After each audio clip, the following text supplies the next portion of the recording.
ప్రస్తుతం శృతికి సంబంధించిన కేస్ అయితే చాలా మలుపులు తిరిగుంది. ఇది అక్కడ ఒక ఎస్ఐ అయితే ఉన్నారు మర్చిడి దగ్గర. తను పోస్ట్‌మార్టం చేసిన తర్వాత ఏం చెప్పడం జరిగింది అనంటే, ఇది సూసైడే అని చెప్పడం జరిగింది. కానీ అక్కడ మనం చూసుకున్నట్లయితే అక్కడ రిపోర్టర్స్ వెళ్ళిన ప్రకారం అన్నీ చూసుకున్నట్లయితే అసలు ఇది పోస్ట్‌మార్టం చేసిన తర్వాత సూసైడ్ కాదు అని చెప్పేసి ఇది మర్డరే పక్కాగా మర్డర్ చేశారు అని చెప్పి అంటున్నారు. ఎందుకంటే అబ్బాయి ఫరార్‌లో ఉన్నారు.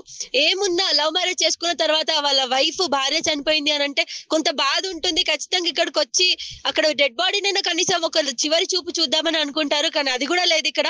కనీసం ఆ అబ్బాయి ఫ్యామిలీ వాళ్ళెవరు కూడా ఇక్కడికి రాలేదు. ఇక్కడ చూడలేదు. అండ్ ఇప్పుడు అంతిమ సంస్కారాలు కూడా తన ఇంటి దగ్గరైతే చేస్తున్నారు. తన ఏదైతే సొంతూరు ఉందో తిమ్మాపూర్ అక్కడ. సో దీనికి సంబంధించి కొన్ని వివరాలు ఏమొచ్చాయి అనంటే, ఆ అబ్బాయి ఒక క్యాబ్ డ్రైవర్ అని చెప్పేసి ఒక సంవత్సరం పాటు వీళ్ళిద్దరూ ఇన్‌స్టాగ్రామ్‌లో పరిచయమై ప్రేమించుకున్నారు.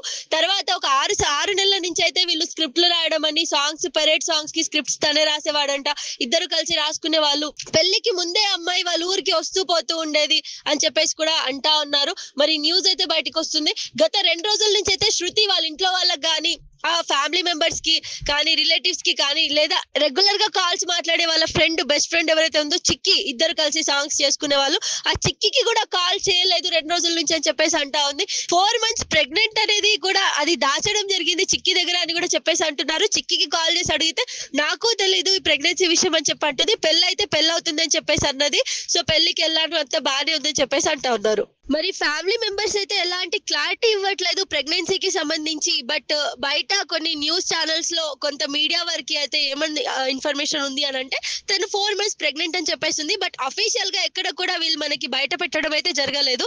సో ఫ్యామిలీ మెంబర్స్ కూడా ఏమైనా దాస్తున్నారా అని కూడా చాలా మంది అనుమానిస్తా ఉన్నారు. మరి ఇవన్నీ కూడా మనం గమనించాల్సిన విషయాలు. ఇప్పుడు నిజామాబాద్‌కెళ్ళి డెడ్ బాడీ అక్కడ ఎళ్ళిన తర్వాత అక్కడ ఎలా ఉంది సిట్యుయేషన్ ఏంటి మరిన్ని విషయాలు కూడా దగ్గరుండి మీకు అందిస్తాం.